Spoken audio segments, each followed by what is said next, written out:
Cha, cha, cha, Igbo kwenu, uwe. Cha, cha, cha, Igbo kwenu, uwe.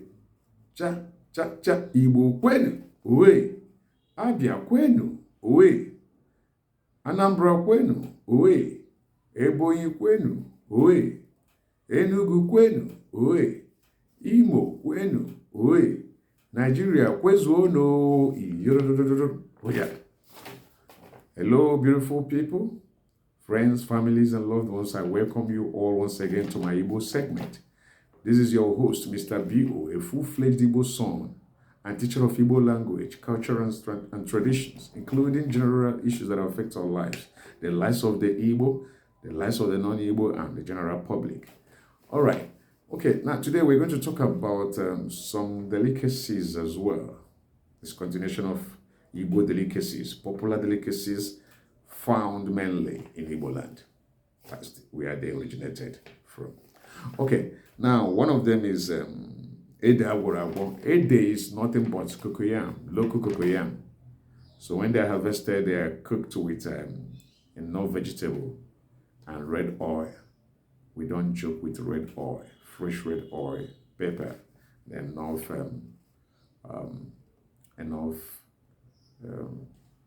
enough vegetable oil, then quantity of salt to taste.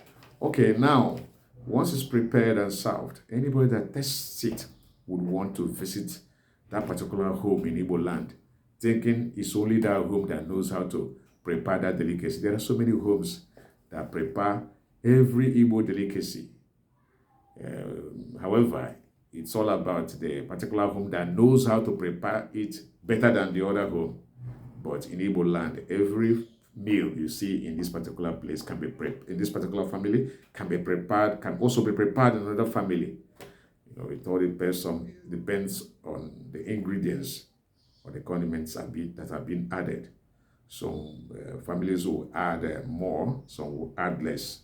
Okay, but they will still give you the same thing, the same taste.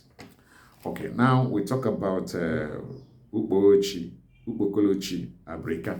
Ukpochi, Ukpokolochi, Abrika mean the same thing. The two of them mean plantain. That's what Igbo people call plantain. In my place, we call it Ukpokolochi. Some parts of Igbo land call it Ukpochi, which is usually the accepted Igbo name. Then some Igbo people call it Abrika. This Abrika is very common when you want to talk about places like Umuahia, Ngwa, both of which are found in Abia State. Okay, so the Ukpochi or the plantain, to be precise, can be cooked with beans. There are some local beans we have in Igbo land that can be used to cook the plantain, and it becomes porridge. Then you can still eat plantain with red oil, fresh pepper, garnish with fresh pepper and salt. Wow! When you taste it, if you are going to Igbo land to get married, nobody will be able to convince you to leave that Igbo lady or Igbo man for another person, because nobody will see where they are running a feast and they prefer to go to where they are doing idol worshiping. But you should know the one that has something to offer, something edible, something munchy, so that's where people will prefer to go to. All right, so now the other one is called we've talked about Jiagwarago. Jiagwarago is just yam, yam porridge, which usually contains a lot of fish, dry fish. Use dry fish to cook the kind of porridge called Jiagwarago. Then it gives you munchy, tasty feeling in your tummy, right from your mouth down to your food tank. All right, then G is simply yam. What yam means in Igbo is G. You have Jiagwarago yam porridge, Ede Agwarago cocoyam porridge. Ede is what the Igbo people call cocoyam.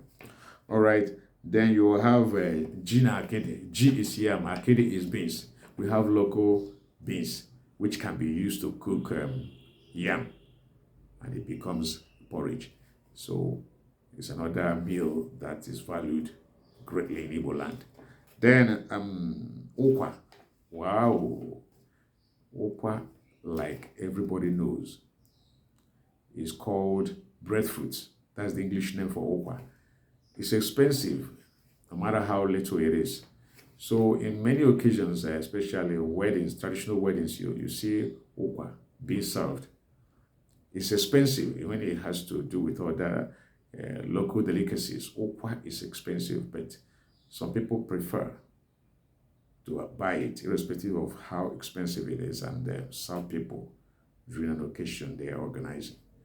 Okay, okwa can be cooked in so many ways. There's no particular town in Igbo land that cooks okwa the same way as another town does.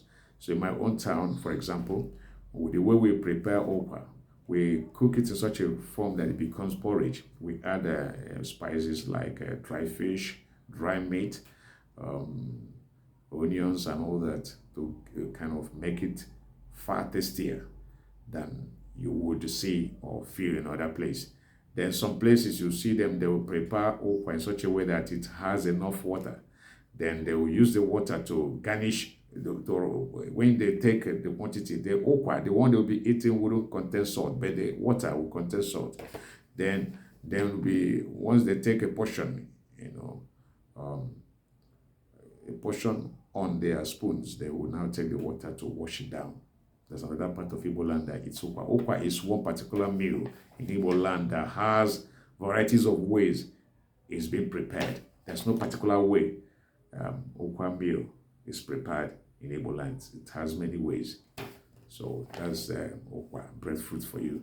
Then you have okwa and okambiri. Yes, okambiri is fresh corn. Okwa is breadfruit. Then you can combine two of them.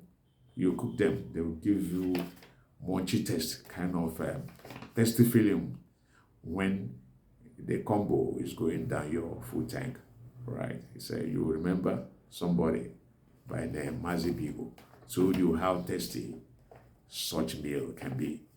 All right, then Ubochi na akede. Ubochi is plantain. Then akede is beans, local beans. Then the combo gives you joy when right from the time it's passing from your mouth down to your food tank. Okay, all right. So if you have or find someone who knows how to cook it and the person prepares it and serves you, well, you keep going there. You keep going there. You leave other meals to settle for that. That's it. You leave other meals for that particular meal. Trust me. I'm just being honest here. All right. So another one is called Gin and Mano or Gin Mano. G is yam, mano is red oil, the cooking oil. So when you cook the yam, when the yam is well done, then you add a sizable quantity of red oil, on a plate, in a plate. Then you now use fresh pepper, salt to spice the oil up.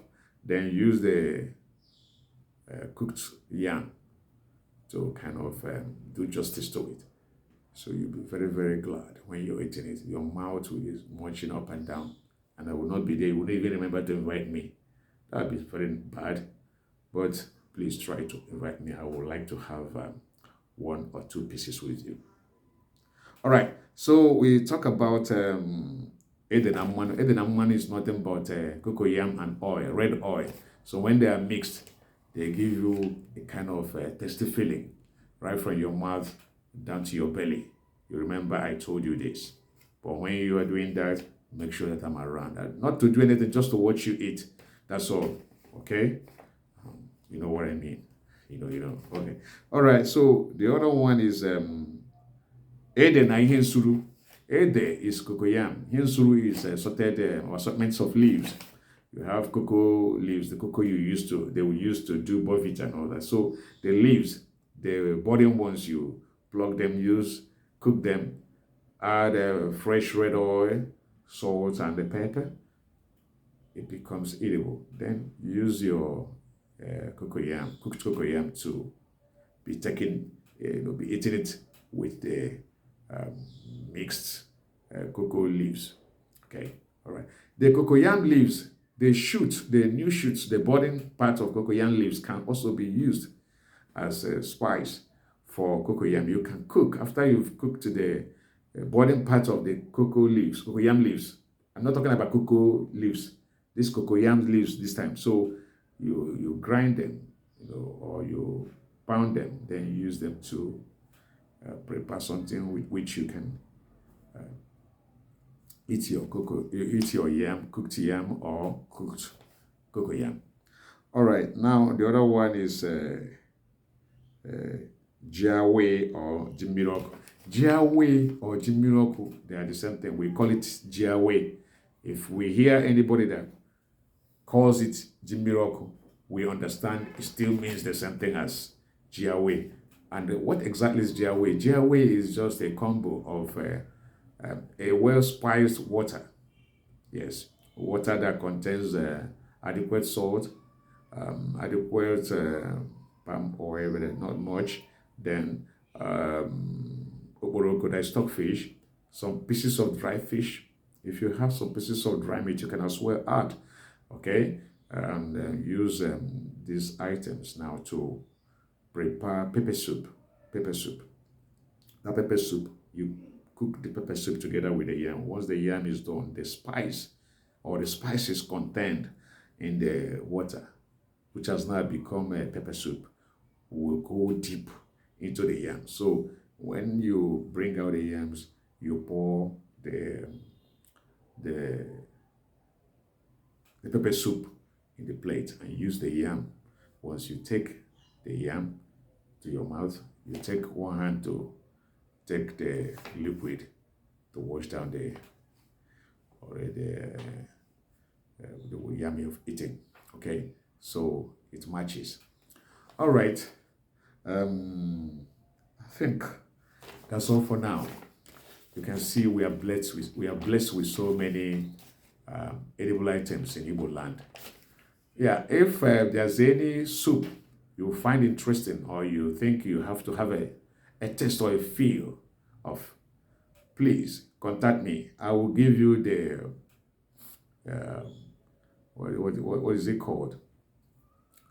The ways it's been prepared, the recipe. Simply put, I will tell you about the recipe.